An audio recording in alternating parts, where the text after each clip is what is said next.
More than 65 cabin sleep sites here in Lemon Grove for the unhoused, and local residents are pushing back. I am worried just like everybody else because of the chaos and confusion. We hear from Congressman Mike Levin about how federal funding cuts are impacting San Diego. Vandals strike again, targeting a pride fence. This time the vandals are caught on camera. San Diego's highest-ranking Catholic is moving on. Today, Cardinal Robert McElroy held his final news conference. I'm Shannon Handy with details coming up. The San Diego Wave has a new kit. We'll show it to you in a live report. Once penniless from Puerto Rico, this now perfect Uber driver is sharing his car and his story. CBS 8 News Live at 6 starts right now.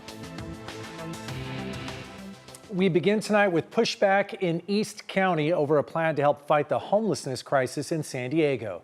Good evening and thank you for joining us. I'm Carlo Cicchetto. I'm Marcella Lee. The county plans to build dozens of sleeping cabins in Lemon Grove as an emergency shelter for people experiencing homelessness. But as CBS 8's Brian White reports, the idea is being met with pushback from some community members. The county plans to build between 60 and 70 sleeping cabins here on Caltrans property next to the 125 freeway on Troy Street and Sweetwater Road. We are all for helping the unhoused. However, the location is just not a right fit. Among those pushing back is Leanna LeBaron. She's a former council member here in Lemon Grove. People are very concerned that there's going to be a free-for-all shelter that essentially has people who are struggling through active addiction, mental health issues, right next to a preschool, right next to our children. She's talking about this preschool here. It's nearby up the road on Troy Street. I listened to the mayor.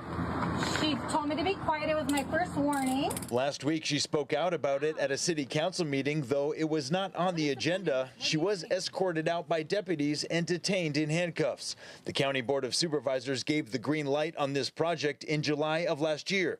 Supervisor Monica Montgomery Stepp brought forward the proposal. I reached out to her for comment and did not get any response. We have hundreds of homeless individuals right here in Lemon Grove. Current Lemon Grove City Council member Jennifer Mendoza says she's okay with the location because it's up against a freeway and on a busy street, but she'd like to have more input on the details. If we're going to have this in our city, we need to help people who are already in our city, living on our streets, and get them off the streets. The cost for design and construction is about $11 million, paid for by federal and state funds. There will be laundry facilities and restrooms with showers on site, along with 24-hour security.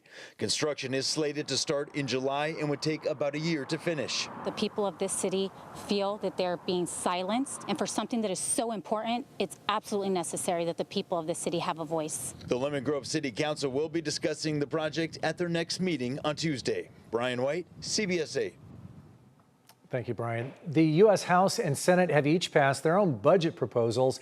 Now they're starting work to combine the two. And as the Trump administration continues pushing for deeper cuts to federal spending, our local representatives are weighing in. CBS 8's Jenny Day has more tonight from Congressman Mike Levin. The budget bill just passed in the House. It includes $4.5 trillion in tax cuts and $2 trillion in spending cuts, which could impact Medicaid, nutritional assistance, and veterans benefits. When they voted for Donald Trump, they wanted lower prices. They wanted immigration solutions.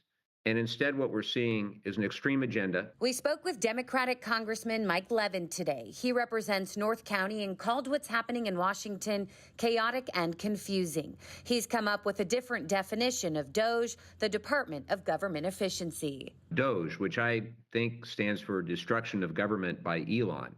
He says he's concerned about cuts to benefits and the federal workforce. The latest directive from DOGE looks to cut the Social Security Administration in half. That may include the Oceanside office, possibly meaning longer wait times and delayed benefits. And if you don't think they're going after Social Security, then you're not looking at the situation rationally or clearly. It's happening right before our eyes.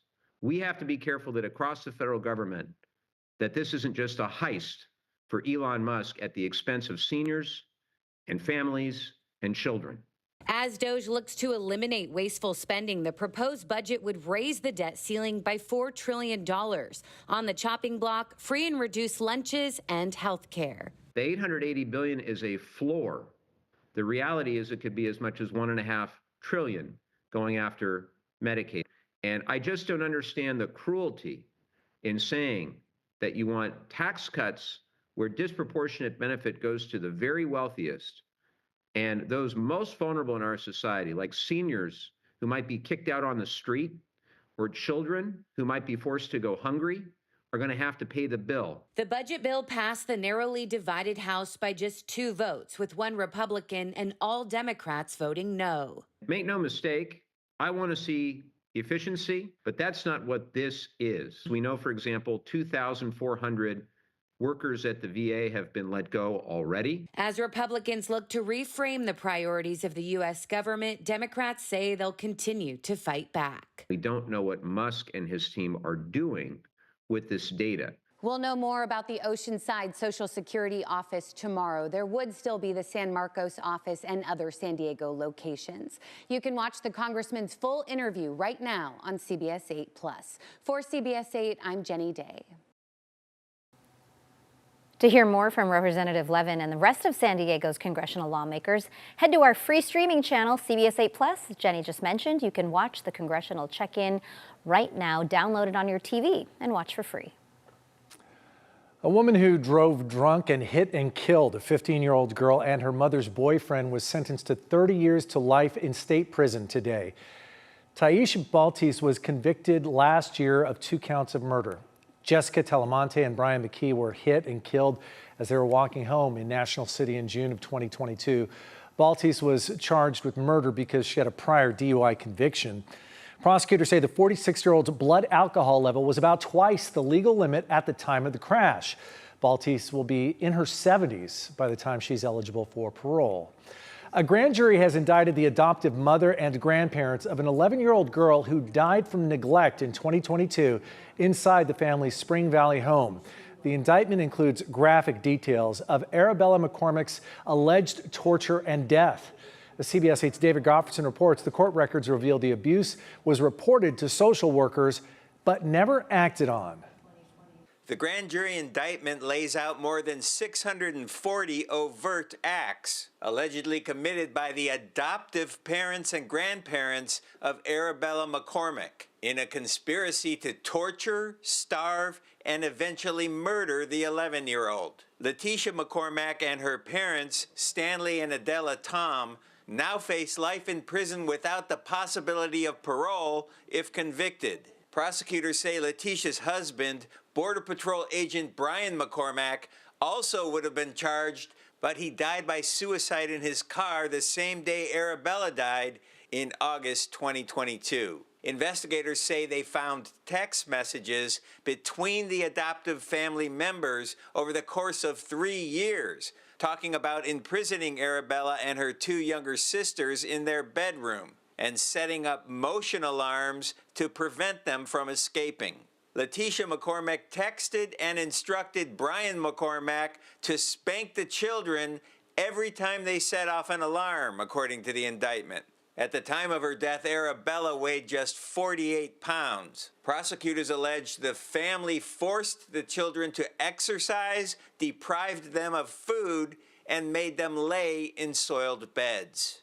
She can just soak in that blanket and get sick.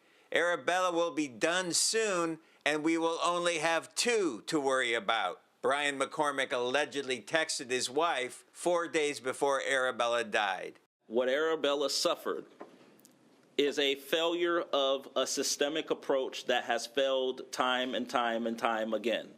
Some of the alleged abuse was reported to county social workers by employees at Arabella's school, but never followed up on, according to civil rights activist Shane Harris, who spoke at court with Arabella's biological mother by his side. Teachers failed Arabella. The county failed Arabella. Law enforcement, some, were involved in failing Arabella. Mandated reporters could have done better in this situation. Letitia McCormack is a former ministry leader at the Rock Church. The family adopted the 3 sisters through the county's foster care system. All 3 defendants will be back in court on March 17th for a status conference. At the El Cajon Courthouse, David Goffredson, CBS 8.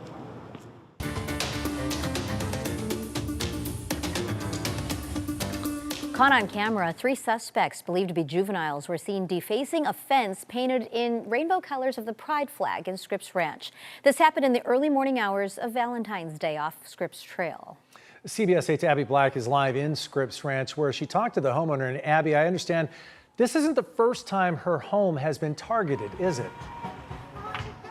Carlo and Marcella, Brittany Fuller says that she painted her backyard fence in the pride rainbow colors in 2022. She says she wanted to create this for the community as a symbol of love and unity, but it's been targeted more than a dozen times, and most recently was on Valentine's Eve. Fuller says that she heard someone drive by and yell a homophobic slur, and then hours later, the fence was vandalized again.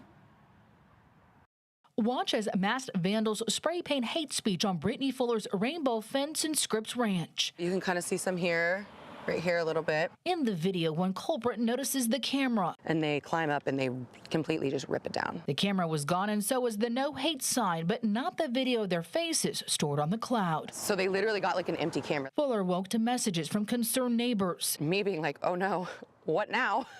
I actually kind of had a feeling what it was. When Fuller walked up to the fence, the hate was already being replaced with love. There was a local mom who was painting over the 4 slurs. She said that she was driving her kiddo to school and she just couldn't drive back by it and not do anything. This is not the first time that Fuller's had to deal with something like this. I thought, how sad, hurtful, why?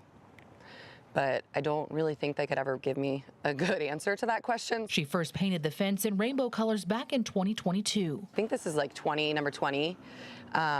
You know, whether it's like eggs or feces or fruit. Recent incidents, including egg throwing on New Year's Eve, caught the attention of the San Diego Police Department's new hate crime unit. We suspect that it's juveniles of some sort committing these crimes, and possibly different groups of juveniles. Lieutenant Jason Whedon emphasizes that all culprits, whether juveniles or adults, face thorough investigation. Now we have a central unit that has command and control of the whole entire city, and now we can investigate these crimes more thoroughly. Fuller, who co-founded the Scripps Ranch Pride Council, hopes those responsible learn from their actions. Hopefully we can educate them and help them understand that this is not tolerated, and it won't be. The vandals may have defaced the fence, but they've not destroyed the community's pride. Anything has happened to this fence, any damage, the community is right here, ready and willing to help fix it. If you have any information about this hate crime or the suspects, you can call Crime Stoppers. Remember, you can remain anonymous. And since this is a hate crime, your tip could lead to a $2,000 reward. Marcella. Abby, I love that Brittany came out and saw a mom just taking her own action and trying to paint over those slurs. She also mentioned other community support. What other examples did she give you? You know, when you think about these hate crimes, that has not been able to cast a shadow on the good that this fence has brought to the community. Brittany shared with me, I want to show you these heart-shaped signs right here that say XOXO and love. Someone from the community brought these out and planted them right in front of the fence shortly after the Valentine's vandalism. She also says that on her surveillance camera one time she caught a car drive by and then back up. She saw a woman and her daughter get out and pose in front of this fence to take a picture. So you can clearly see the positive impact that this fence has made on the community despite the vandalism. Marcella, love always wins. As the sign says. Thanks so much, Abby. What we're learning about a new proposal to increase the minimum wage for some workers in San Diego's tourism industry, that's still ahead. Plus, San Diego's top Catholic says goodbye to America's finest city. What he had to say as he prepares for his new role in our nation's capital. And the warning from customs officials as they report an increase in people trying to bring eggs into the United States. And look at all of this moisture heading our way, from summer-like temperatures to a chance of sledding in the mountains this weekend.